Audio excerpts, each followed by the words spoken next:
Welcome everyone out there in video land. We're glad to have you here at Pima GOP headquarters on Campbell and Fort Lowell. And we have a great group of people here live. Our special guest is in front of me, Fernando Gonzales. He is running for County Supervisor in District 5. And he is unopposed in the Republican primary, so he will be running in the general against the presumptive nominee of the Democrat Party, Alita Grijalva.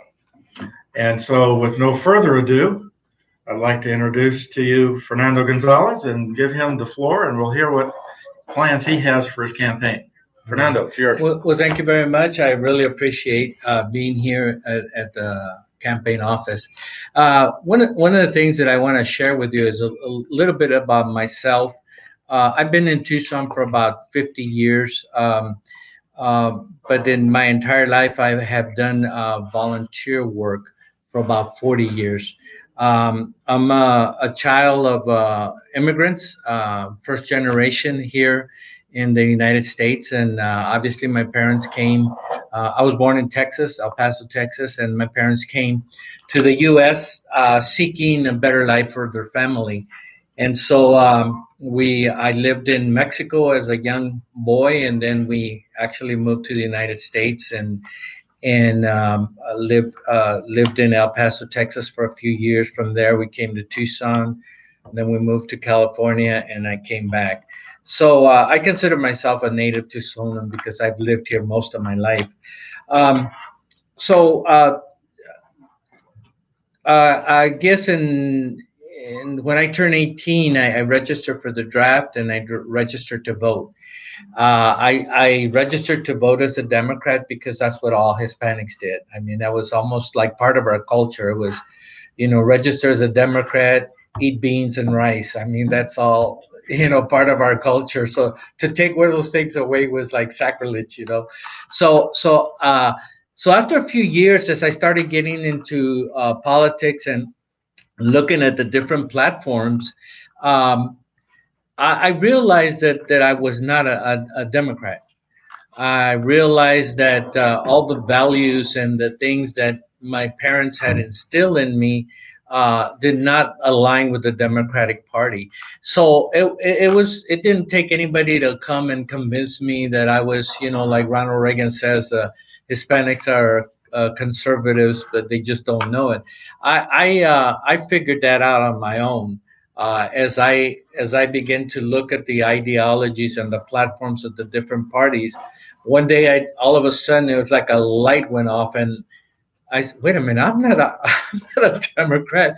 I'm far from being a Democrat. So I think it was in 1979 or 79, yes, 1979. I talked to my wife, and we both agreed. And we went down to the election officer and registered as Republicans. And I have not regretted one single bit. Now, is the Republican Party perfect? It's far from perfect. But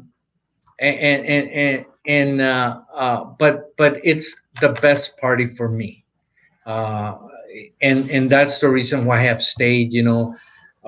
People have criticized me or called me a vendido, sold out or whatever. I've even had people tell me to go back to Mexico. I mean, it's crazy. I was born in the United States, so I have been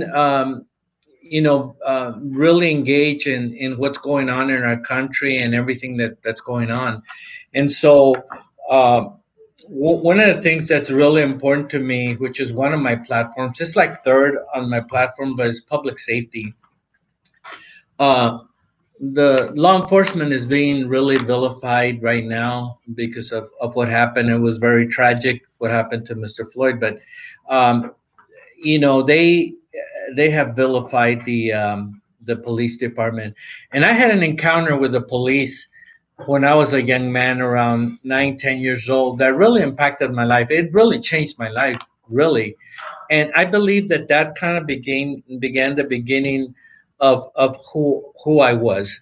Um, so a policeman came to my house. Actually, it was a detective came to my house when I was 9, 10 years old, and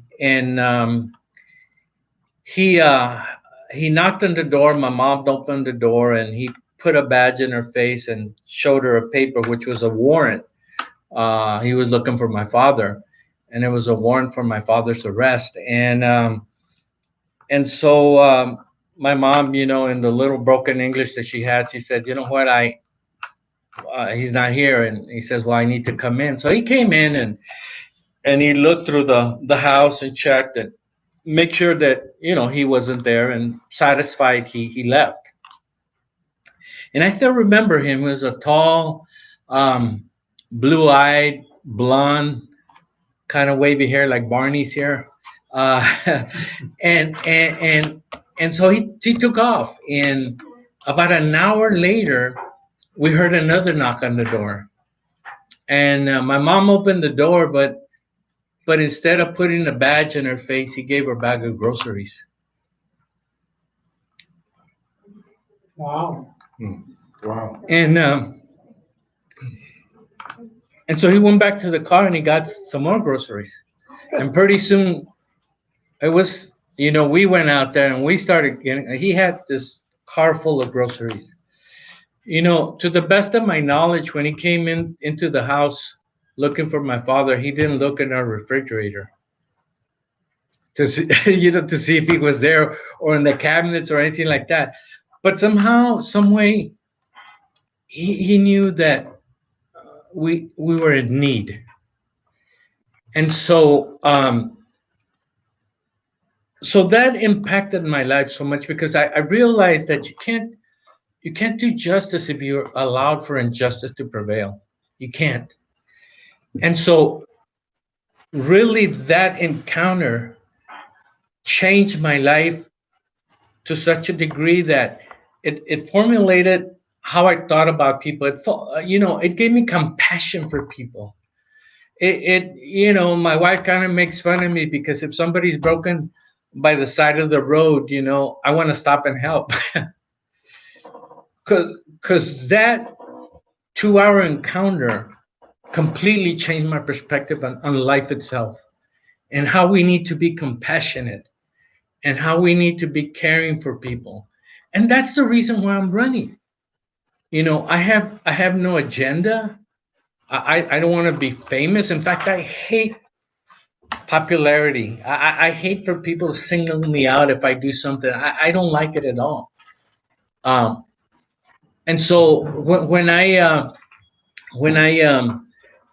own my own business, and that allowed me to use a lot of my resources, and I gave money to over 50 nonprofit organizations.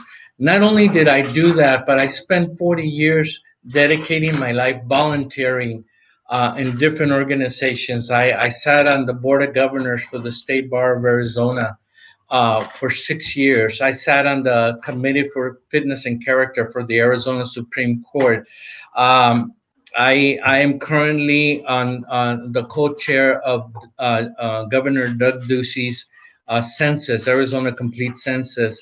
Um, uh, Believe it or not, I didn't know how many cultures are in Arizona. I mean, there's Syrians, Russians, Congolese. Congolese has 40 different dialects. It's just a little bit of information, but I hadn't realized how many different cultures we have in Arizona. And so they asked me. A good friend of mine asked me if I wanted to sit on this complete census, and I told him I would help. So I've sat on many boards on the Religious Advisory Council. I've sat on a lot of nonprofit organization boards, and for most of my life, it's been helping people. So a lot of people that don't know me might think, "Wow, this position came up, and he's just gonna volunteer, or this is his first rodeo, or whatever." No, I've been working in my community for over 40 years, trying to make a difference, and that's what's important. Like I said in the beginning, I'm not here for anything other than trying to help my community. Um, I'm organizing right now a day of solidarity and prayer for our police officers. We're trying to get the different communities, the whole community, to come out and just simply pray for our law enforcement. One of the things that I had not realized is the fact that, policemen and their lives affect their whole family. And right now, with all, because law enforcement is being vilified, then I just heard from a friend of my daughter whose husband is a police officer, and the little girl is just having a real hard time. Um, she's really struggling. She says, everybody hates my dad. They're trying to kill my father, and all these things. And social media can be brutal, Mhm. and they're being attacked that way. And so I hadn't realized that until she said that, and I realized, what? Not only are the law enforcement suffering, but the whole family is. The wives, or if your husband is a police officer, or if your wife is a police officer, the whole family is suffering. So we're organizing this. It's not political. We're not going to allow any political signs or any political speeches. We're just going to simply come together, the whole community, and pray. So July 10th, just save the date. We're trying to get a location right now. But so that's what we're doing. My platform is going to be basically, economic development. Number one step for economic development is get government out of the way, because they're the biggest obstacle. They're the biggest hindrance, and we saw that with Pima County when they went above and beyond uh, the governor's executive orders, where they put all these ridiculous um, regulations upon restaurants. We have to understand that a lot of these businesses are not gonna come back, unfortunately. I've been out there doing my part to try to help the economy by going out and eating out. At least that's what I tell my wife. I sent my wife a text and I told her, I said, are we going to be selfish? No, I said, are we going to go out and help our local community, or are we going to be selfish and eat at home? So, it's so because I've gone to a lot of restaurants, a lot of local restaurants, especially, and it's not where it used to be. There's still suffering. So, economic development, and coming from a business standpoint, um, I think that I have the experience. The other candidates that are running for the same position don't have the business background. I do. I've worked in with budgets. You know, when I sat on the board of governors for the State Bar of Arizona, I actually sat on their financial finance committee, and we developed the very first financial manual, financial policy manual for the State Bar of Arizona. I was surprised they didn't have one, so um, we developed the very first one. So I know about budgets. I know what it takes to run a company. Also, I know that we can't spend more money than we have. I know that we can live on borrowed credit forever. Um, my business became successful because when I started to make, and there's not a lot of profit, but when I started to make money, I paid off my building 7 years. I had a 30-year mortgage. I paid my building in 7 years. I never borrowed money to grow. I worked on a budget. It was a balanced budget, and so we never had any money issues. I never had to tell my employees. I've actually had friends who have companies that they have to tell their employees, "Hey, wait until next Friday to cash that check I just gave you." But we never had to do that. So we ran a pretty balanced and tight ship, and we were pretty successful. And so I come from that particular background. I know what it takes, and we're going to need it with everything that happened with this pandemic that happened. It's I talked to a restaurant owner, literally. He actually, we have our LD meetings there, literally in tears, telling me, these people don't really care about us. They really don't, because of all the things that they're all the regulations that they're putting on us. So, that's one of the things. So economic development, obviously the budget's going to be real important. We don't need to raise taxes. I think we need to look at the bottom line and tighten our belts a little bit. In my company, uh, we would bid on jobs, and sometimes we had jobs, and we would have to go every 4 years and rebid. And there was one time that I lost almost $1 million contract through the bidding process. Somebody came in lower, so I didn't continue to spend the same way like the county does. What I did is I cut my salary by 60%. And I began to look at priorities in our budget and what we needed to survive. The most important thing to me was my employees. I didn't want any of them to lose their job. So I know what it is to look at budgets. Obviously, if money is designated for a particular project, it has to go there. You can't start diverting here. Well, I think we're gonna move it over here, move it over there. So those are things. Obviously, roads are important. Um, we need to address that. 60%, 70% can't even be fixed. I mean, they need to be completely redone. So there's a lot of things and it's a big job. And I make no qualms about the fact that going in there is going to be tough to turn things around, because there's been a mentality, there's been an ideology that we're fighting against. And if we keep the same people there, nothing's going to change. Like the old saying says, if you keep on voting for the same people and expecting a different result, that doesn't happen. So we need to completely change the board of supervisors and start new. And it's going to take a while, a little bit, to get in there running, but I think it is possible. We can do it. We could change things around. So basically, that's who I am in a nutshell. Like I said, I love people. Anytime I had an opportunity to help somebody, I would do it. And if it was within my means, I would more than glad to do it. So I'm really excited. I ran 8 years ago. I lost. Um, the odds are hopefully a little bit better this time. But we're going to definitely give it a shot and win this time. So I want to thank you if you're watching me on Facebook Live here. Thank you so much. Visit my website. It's Fernando Gonzales .org, not .com, .org, and help me out.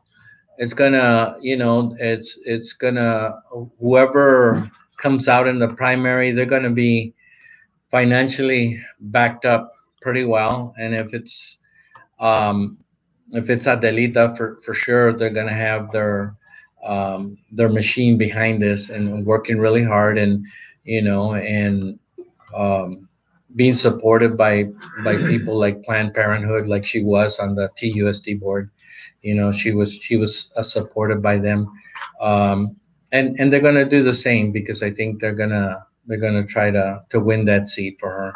So I ask for your help, and go to my page, donate whatever you can, help me out, because we're gonna really need to, um, uh, get the name out there. And so thank you very much. I don't know if anybody in here has any questions they would like to ask me. I welcome them.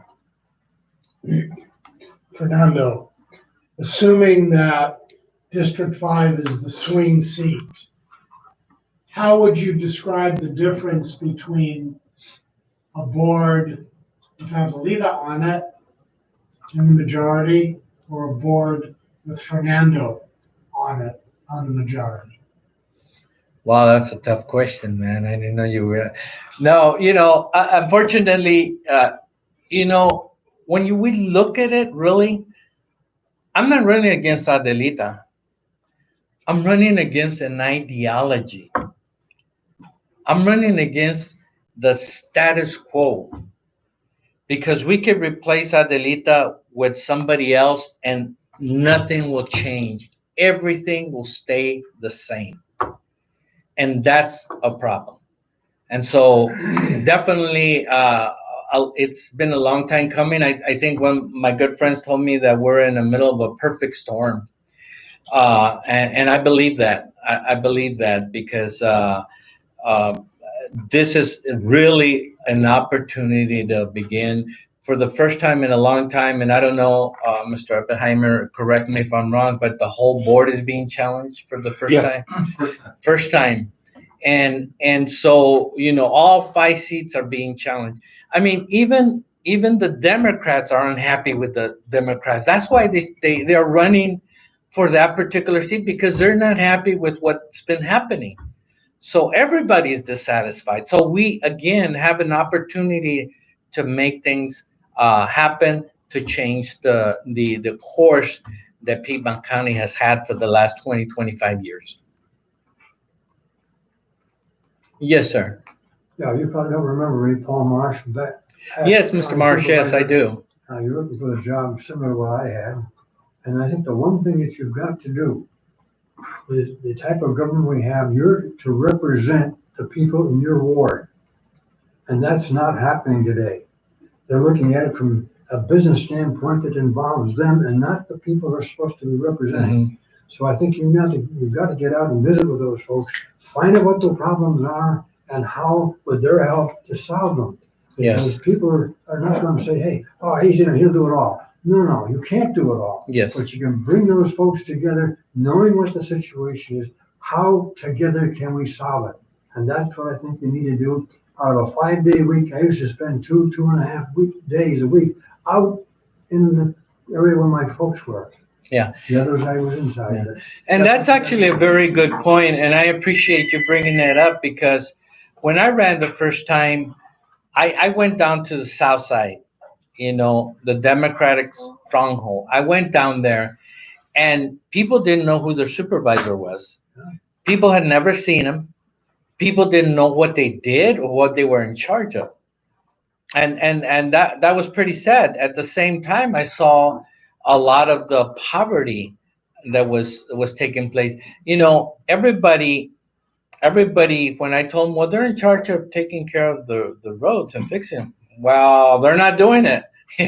Yeah, exactly. The lack of jobs. Pima County for the longest time has a reputation of being anti-business, and that's unfortunate, because when there is no jobs, that equals poverty, and it's unfortunate that nothing has changed in 8 years.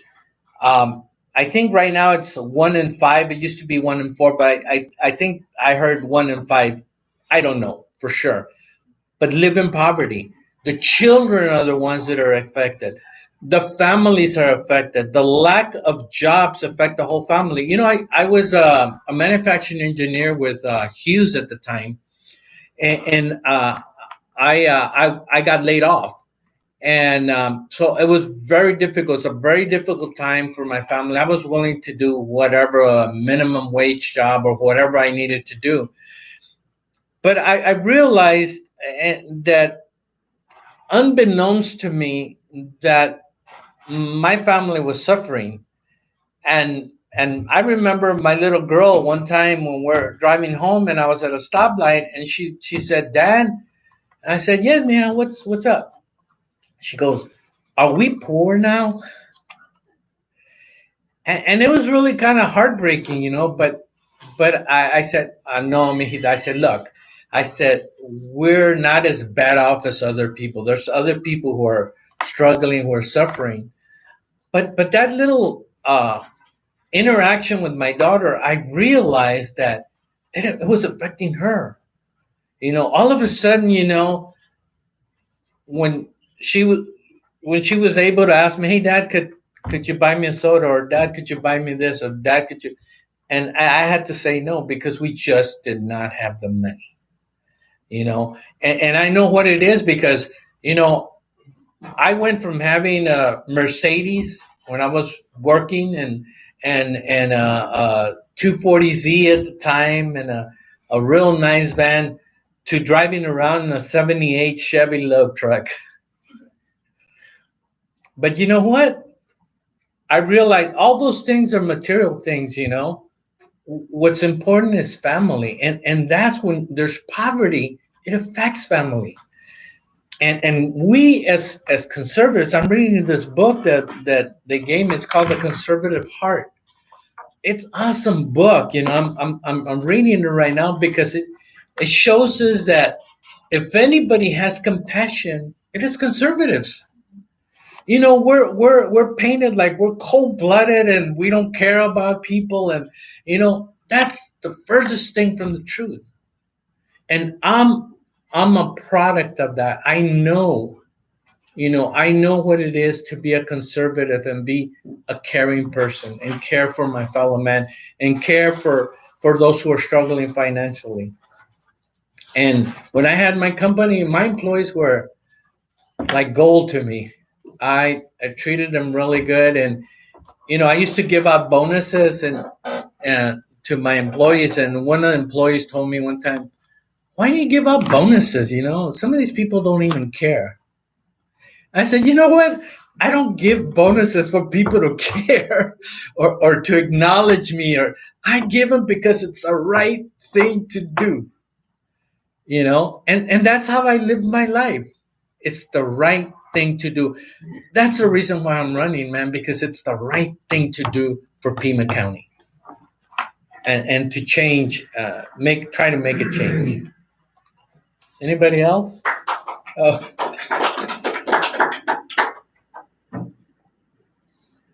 Anyone else before we sign off?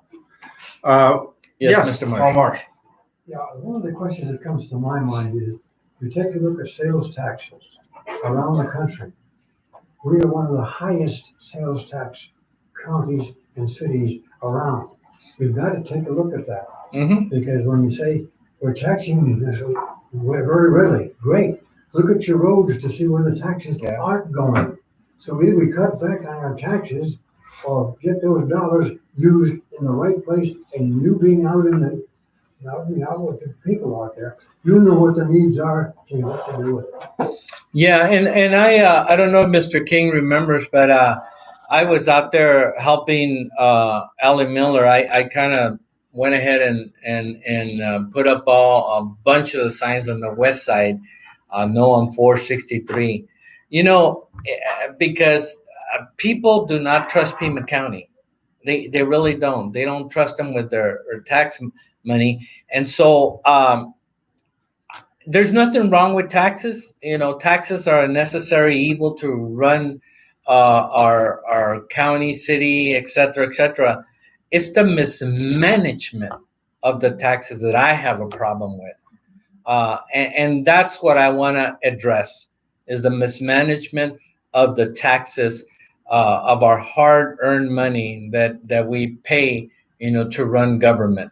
So that's definitely something that needs to be looked at. So thank you very much. Thank you, Fernando. Well, I appreciate it being here. Thank you, everybody. If you're watching on Facebook and the people that are here today, thank you so much for the opportunity, Bobby Joe, for scheduling me in here. And I thought they were going to provide lunch for me, but no. I ate before I came. I actually ate before I came. So luckily somebody clarified that. No, it's bring your own lunch. It's not a luncheon. It's a brown bag. There you go. Bagger. So thank you so much, Mr. Oppenheimer, for the thank you for opportunity. coming. All right. And before we sign off, I do want to let the audience out there on Facebook, on YouTube, know that we have some other candidates in the room, just so you know that, that came to hear Fernando. We have Chris King, who's running for school board in Vail, in the room. We have the Honorable Paul Marsh, who you heard from questioning, who was a county supervisor in the 90s. We have Maybelle Gummery, who's running for House in LD 10. And those are our candidates in the room, I believe. And we thank you for coming. Thank our other audience members for being here. And thank you out there on Facebook and YouTube, excuse me, who have heard Fernando's message. And I think we're all quite impressed and wish you all the best. Thank And you. we'll be right behind you when you need us there to get you over the top. Thank you, sir. Appreciate So, it. bye-bye. Thank you. Could you give your website one more time? Yes, it's Vote Fernando Gonzales. Gonzales is spelled with a S at the end. I know they have Gonzales with a Z, but mine is with an S. So votefernandogonzales.org. Thank you so much. I didn't have it spelled right.